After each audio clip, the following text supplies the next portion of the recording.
ก็กระด้างพิภพโลกเตี้ยหอยตัวปั๊มปีสังเครียมให้ขมายบ้านไม่จับตื่นเรื่องราวเราบอกลูกตาสอบนุ่มตะไบมันเจ๊จับมันเจ๊หอยเรื่องราวเราบอกกวดเวยันลายเชียงสังเครียมขมายไทยเตียดมารอฮดมารอสอบไงนี่เนื้อตะเมียนเนี่ยริกุนเนื้อแต่เมียนเนี่ยมันเป็นชัดเนื้อไว้ได้ลูกตาสอบนุ่มตะไบเมียนใจลูกตาสอบนุ่มตะไบเมียนใจบารมีตันหากระนู้เนื้อแต่มันจับให้บองปอนเจตาริกุนลอยตอบตัวหนึ่งการริกุนลูกตาสอบบ้านเลิกหลังท่าเนี่ยได้ริกุนกวดคือเชียบใบสายก็ทางเนี่ยปะได้บัตรทอคืออะไรยกปนยกอะไรดินี่คือจิการเกิดข้อได้เกิดปิจารธรรมจิตส่งไปแต่พระสัมมาสัมพุทธก็มีพระมหาไสมีบทอาทิเทพวิสุโลกก็มีมหาไสเทวดาก็มีพระไสเห็นไหมเทพบังคับมนุษย์พระมนุษย์ไสเอารวมขึ้นบังคับโลกช่วยสังคมโลกนะมีแต่ทอใบสายที่ได้ไปพลังได้ติดปิจารธรรมจิตลูกตาสอบนุ่มตะไบเมียนใจได้ยังสกอท่าจียางกู้สกขมายบรอได้ไอเมียนได้แต่มาค้างลูกบ้านเจ้าประกันเนี่ยริกุนท่าเนี่ยแต่งอนุคือเชียบใบสายคือเชียบใบสายคือเชียบใบสายให้ลูกพริบคลุ้นตัวหนึ่งพระสัมมาสัมพุทธลูกบ้านเลิกไล่ท่าสมบัยแต่พระสัมมาสัมพุทธก็มีนมาให้ใส่ก็มีนบดพระอาทิเทพทั้งหลายก็มีนประปนมีนเก่าได้นี่เชียสมได้เปียลนี่เชียสมได้ได้มันประมาณคลุ้นล้วนไอเชียดมไอซะหาไอตัวเปรียบเทียบจิ้มมวยหนึ่งพระสัมมาสัมพุทธพระสัมมาสัมพุทธมันมีนประปนบนมันมีนเก่านุเตบนแต่วัดมันบานศึกษาច្បាស់អំពីព្រះពុទ្ធសាសនាបែរជាយកខ្លួនឯង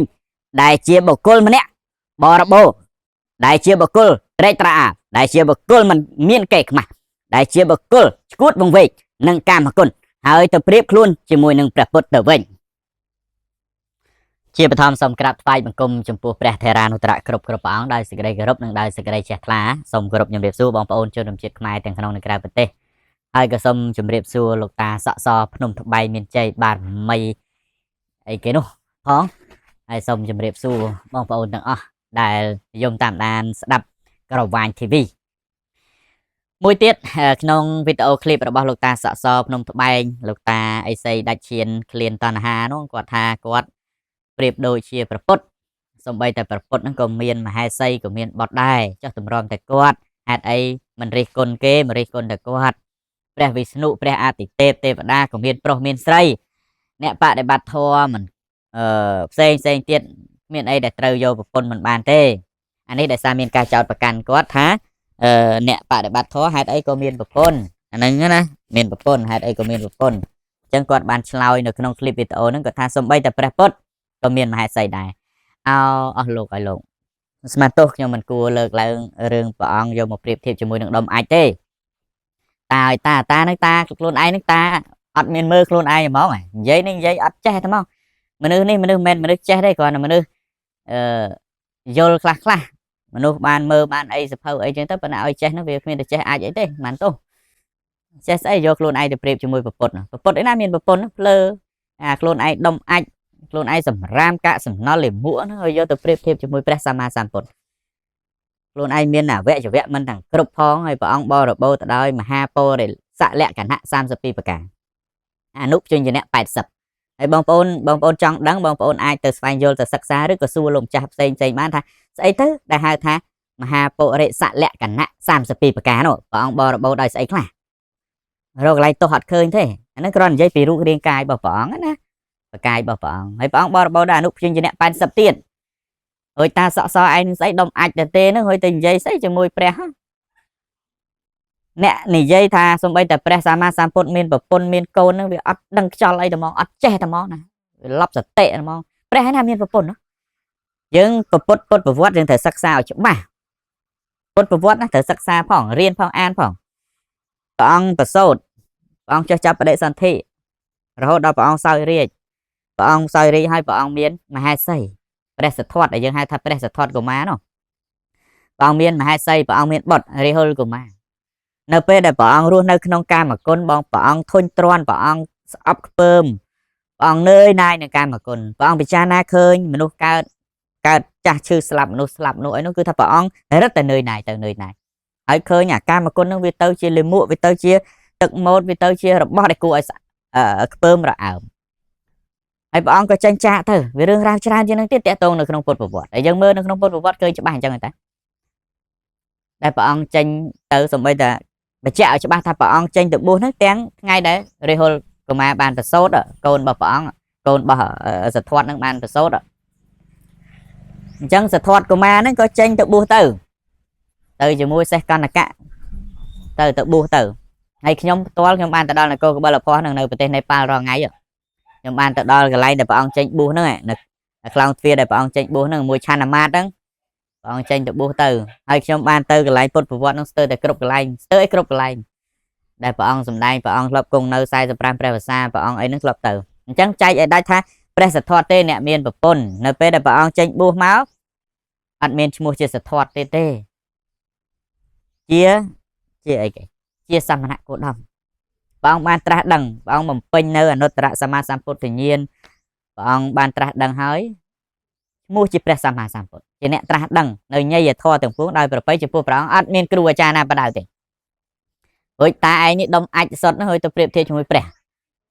ដុំអាចណាខ្លួនឯងដុំអាចខ្ញុំអត់និយាយច្រើនទេអាមុខមើលមិនយល់មុខមិនចំមុខដៃមិនចំដៃភ្នែកមិនចំភ្នែកជើងមិនចំជើងខ្ញុំអត់និយាយប៉ះពាល់រឿងនេះឯងបានមានថ្មីមាត់ថ្មីកអីទៅបានគ្រួសារបានប្រពន្ធជាតារាចម្រៀងខ្ញុំអត់ប៉ះខាងស្រីខាងអីទេខ្ញុំគ្រាន់តែចង់បញ្ជាក់ថាយើងជាដុំអាចទេអត់មានទៅប្រៀបធៀបឲ្យព្រះអង្គនេះអត់មាននរណាមួយត្រូវទៅប្រៀបធៀបទេព្រះសម្មាសម្ពុទ្ធព្រះអង្គអនុគ្រោះសពសត្វព្រះអង្គត្រាស់ដឹងឲ្យព្រះអង្គសម្ដែងធម៌ឲ្យសពសត្វរួចចាក់ទុកព្រះអង្គអត់មានឲ្យមនុស្សមកស្រឡាញ់នៃការបរិភោគកាមទេហើយអ្នកបដិបត្តិធម៌ណាទៅមានប្រពន្ធមានកូនអ្នកបរិភោគកាមទេដែលមានប្រពន្ធមានកូនអារឿងមានប្រពន្ធមានកូននេះព្រះអង្គសម្ដែងតែថាជារឿងជាប់ជំពាក់នៅក្នុងលោកបើអញ្ចឹងព្រះអង្គនៅមិនយើងទៅបួសព្រះសទ្ធវត្តអត់ទៅបួសទេអានឹងបញ្ជាក់ឲ្យខ្លីទាំងកុំយកខ្លួនឯងដុំអាចទៅប្រៀបធៀបជាមួយនឹងព្រះសំបីតែប្រៀបធៀបជាមួយបុគ្គលដែលគេមានគុណធម៌អីធម្មតាហ្នឹងក៏មិនគួរនឹងការប្រៀបធៀបផងព្រោះឯងស្អីទៅប្រៀបធៀបដល់ព្រះនោះមិនទោះលោកឲ្យលោកខ្ញុំមិនប្រមាថជេរឌីលអីទេប៉ុន្តែយើងឆ្លោះកញ្ចក់មើលខ្លួនឯងផងហើយគេប្រតិកម្មហ្នឹងក៏វាត្រឹមត្រូវហើយអ្នកបដិបត្តិធម៌ដែលសំគួរដល់ធម៌នោះគេមិនមានប្រពន្ធមានកូនទេតែមានប្រពន្ធមានកូនហ្នឹងក៏មិនហាមមិនឲ្យបដិបត្តិធម៌ដែរការបដិបត្តិធម៌នេះគឺប្រកបដោយអរិយមគ្គប្រកបដោយអង្គ8មានការយល់ឃើញត្រូវការធ្វើត្រូវការបដិបត្តិត្រូវ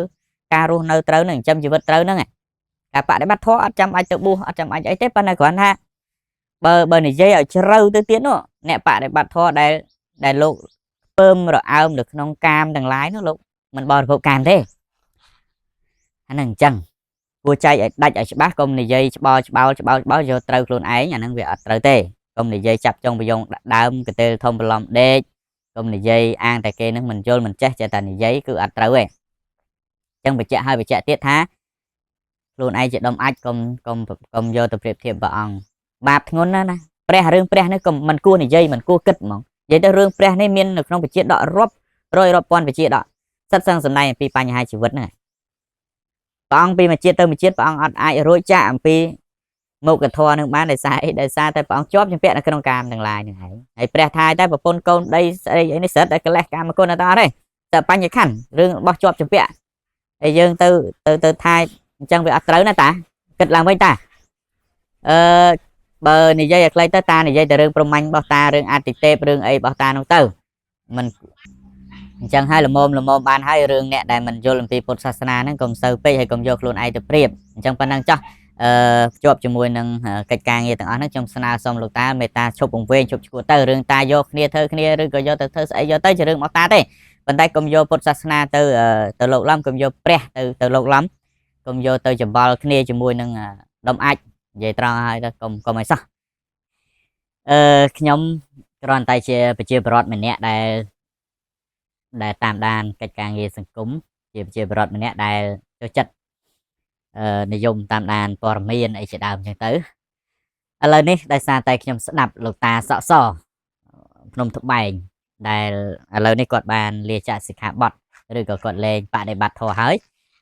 សប្តាហ៍ថ្ងៃនេះគាត់ក៏មានភរិយារបស់គាត់ហ្នឹងគឺជាតារាចម្រៀងល្បីប្រចាំស្រុកខ្មែរផងដែរបើនិយាយពីតារាចម្រៀងស្រីគឺគាត់ស្ទើរតែថាបើលេខ1វិញគាត់បដំប្រសងគ្នាហើយនៅស្រុកខ្មែរយើងហ្នឹងខ្ញុំមិនថាគាត់ជាតារាលេខ1ទេប៉ុន្តែ ជាតារាមួយដែលមានសម្លេងល្អ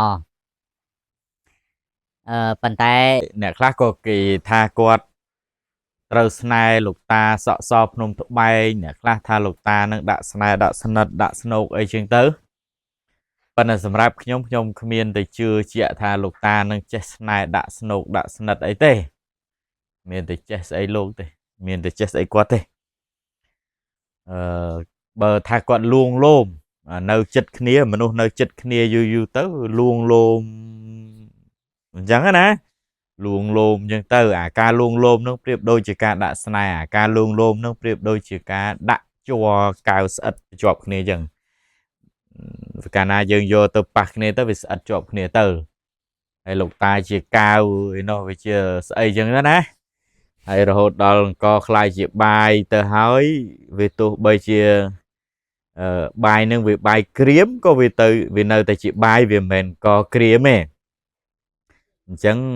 បើអ្នកដតីគេថាដាក់ស្នេហ៍ខ្ញុំថាអត់ទេតានឹងគាត់ប្រកែលួងលោមកូនចេះកូនចុះអញ្ចឹងទៅដល់ពេលបានចុះបានឡើងវាបាក់ស្នេហ៍មកលើកូនខ្លួនឯងមនុស្សយើងនេះវាមានទៅទៀងទាត់ដែរអាមនុស្សបរិភោគកាមគុណមនុស្សដែលពោពេញទៅដោយកិលេសនៅក្នុងខ្លួននេះនោះវាមានតែដឹងកូននឹងអីអ្នកខ្លះហ្នឹងវាដល់ថ្នាក់ប្រព្រឹត្តចាប់កូនខ្លួនឯងរំលោភហ្នឹងក៏វាមានដែរនៅក្នុងស្រុកខ្មែរនៅក្នុងពិភពលោកនេះនោះអញ្ចឹងកុំជឿកិលេសពេកកុំជឿកិលេសកុំជឿតណ្ហាហ្នឹងពេករឿងមនុស្សលោកយើងនេះវាពិបាកជឿណាស់ដោយសារអីវាអត់តន់លះកិលេសអស់ហើយកាលណាលះកិលេសអត់តន់អស់ហ្នឹងឃើញកាមគុណហ្នឹងវាទៅជារបស់ឆ្ងាញ់របស់ស្អិតល្មួតគួរឲ្យស្រឡាញ់គួរឲ្យចង់ណែបនិតចឹងទៅមនុស្សដែលរាប់អានគ្នាជាកូនធัวឪធัวកន្លងមកហ្នឹងដល់ពេលតណ្ហាកិលេសហ្នឹងវាដល់កំពូលវាឡើងដោយម៉ូតូហ្នឹងវាឡើងដល់កងតัวវាហើយដោយយន្តហោះអញ្ចឹងវាឡើងដល់ដេញកម្លាំងវាត្រូវហោះហើយវាហោះហើយវាអត់មានចាំបាច់ដេញកូនធัวឪធัวអីទេកូនឪធัวហ្នឹងក៏វាបរិភោគគ្នាទៅវិញទៅមកទៅអញ្ចឹងជាប់គ្នាទៅតកតងជាមួយនឹងដូចខ្ញុំលើកអញ្ចឹងក៏កាលណាខ្លាយជាបាយហើយគេមិនដែលហៅ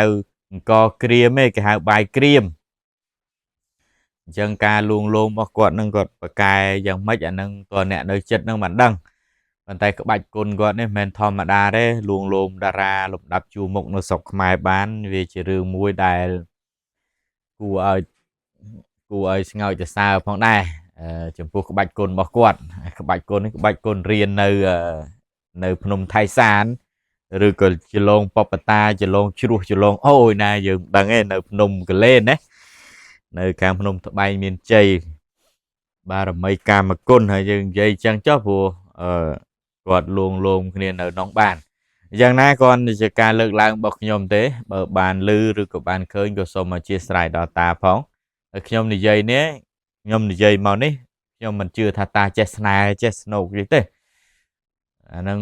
ព្រោះស្នេហ៍ស្នូកល្អល្អើននេះវាតកតងជាមួយនឹងការលួងលោមប្រឡោមនោះហើយតកតងពីអតីតជាតិនោះប្រហែលអ្នកទាំងពីរនោះក៏ធ្លាប់ជាប្តីប្រពន្ធគ្នាផងព្រោះព្រះលោកសំដែងហើយថាសំឡេងស្ត្រីនេះសំឡេងស្រីសំឡេងប្រុសនេះវាប៉ះគ្នាអត់បានទេកុំថាឡើយនៅចិត្តគ្នានៅចិត្តគ្នានឹងវារត់តែពិបាកគ្រាន់តែឮសំឡេងនឹងវាពិបាកហើយចុះតម្រាំមកនៅចិត្តគ្នាទៀតនៅចិត្តគ្នានេះវាថាប៉ះពេលវេលាណាមួយមកអូយឪនឹងវាថាអត់កូនមិនបាននឹកកូននឹកអីណៃទៀតដេកមិនលក់នឹកកូននឹកអីទៀតហ្នឹងអាហ្នឹងវាទៅរត់តែខ្លាំងទៅវាចូលសាច់រឿងគ្នា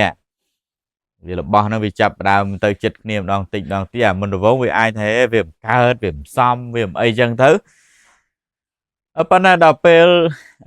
ម្ដងហើយម្ដងទៀតណាលោកតាហ្នឹងគាត់ប្រើក្បាច់គុណម្ដងហើយម្ដងទៀតហោះចុះហោះឡើងទៅវាមានហោះទៅណារួចវាជាប់សណាញ់នឹងឯងដល់ជាប់សណាញ់ទៅគេរិះគន់មុនដំបូងហ្នឹងវាប្រកែកប្រកិនដែរប៉ុន្តែដល់ពេលមើលទៅវាដូចជាគ្មានស្អីទេក៏វាទៅអញ្ចឹងទៅអាហ្នឹងតាក់ទងជាមួយនឹងលោកតាខ្ញុំអត់ជឿថាគាត់ចេះស្នេហ៍ចេះស្នូកលោកលើនេះទេ គាត់ប្រកែលួងលោមហើយអ្នកណាក៏ដោយឲ្យតែនៅចិត្តគ្នាលួងលោមអ្នកខ្លះហ្នឹងនៅសម័យព្រះបងប្អូនកត់ជើងទាំងពីរដើរមិនរួចផងដាក់ដល់ថ្នាក់គេដាក់នៅក្នុងកញ្ជើនៅក្នុងល្អីហ្នឹងទូលទៅនៅតែមាននារីដែលជាកូនអ្នកមានកូនសេដ្ឋីហ្នឹងតាមស្រឡាញ់ចឹងទៅគាត់លឺសំឡេងហ្នឹងបាក់សឹបតែហ្មងចឹងបានព្រះថាសំឡេងឯណាមួយដែលគ្របសង្កត់ចិត្តបរោះឲ្យលើសសំឡេងស្ត្រីហ្នឹងវាអត់មានណាសំឡេងឯណាមួយដែលគ្របចិត្តនារីជាងសំឡេងបរោះហ្នឹងអត់មានមនុស្សស្រីស្ដាប់សំឡេងបរោះមកទុនលោងចឹងទៅអូពីរោះគួរឲ្យចង់ស្ដាប់ចង់លួងលោមចឹងទៅគេហៅថានារីទុនតិចភ្នែកបរោះទុនភ្នែកណាមនុស្សប្រុសយើងវាខ្សោយភ្នែកអាមនុស្សស្រីនេះវាខ្សោយតិចហើយដល់ខ្សោយចុះខ្សោយឡើងវាខ្សោយទាំងពីរអាខ្សោយប៉ះខ្សោយនោះវាទៅចិត្តគ្នាទៅមានអីវាឆក់គ្នាទៅអានឹងវាចឹងទេអូយមិនបាច់ចាំប្រៀបធៀបរឿងគាត់ទេរឿងអ្នកផ្សេងទៀតហ្នឹងក៏ដូចគ្នាអ្នកខ្លះស្អាតបានប្រពន្ធអាក្រក់អីចឹងទៅបានទោះដូចនាយចយអីមើលមិនគួរបើនៅប្រពន្ធនាយចយស្អាតណាស្អាតគួរអីគយគុណអីចឹងទៅ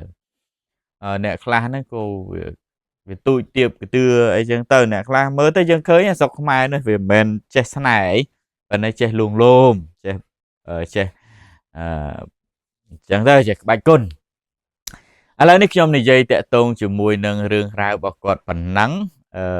បងប្អូនអាចយល់បានហើយបានថាមិនមែនគាត់ចេះស្នេហ៍គាត់ទៅលួងលោមអីទេអានឹងតាក់ទងជាមួយនឹងតាសក់សភ្នំត្បែងណាតើបងប្អូនគិតយ៉ាងណាបន្ទាប់ពីមើលតើបងប្អូនជនជាតិខ្មែរគិតយ៉ាងណាបន្ទាប់អំពីបានស្ដាប់នៅអ្វីដែលគាត់លើកឡើងហើយនោះសូមមេត្តាខមមិនម្នាក់មួយផងសូមមេត្តាបញ្ចេញយោបល់ម្នាក់មួយផងថាតាលើកឡើងនេះថាការលើកឡើងរបស់គាត់នេះតើត្រឹមត្រូវដែរទេក្នុងនាមខ្ញុំជាអ្នកសិក្សាព្រះពុទ្ធសាសនាអ្វីដែលគាត់លើកឡើងគឺមិនត្រឹមត្រូវនោះទេ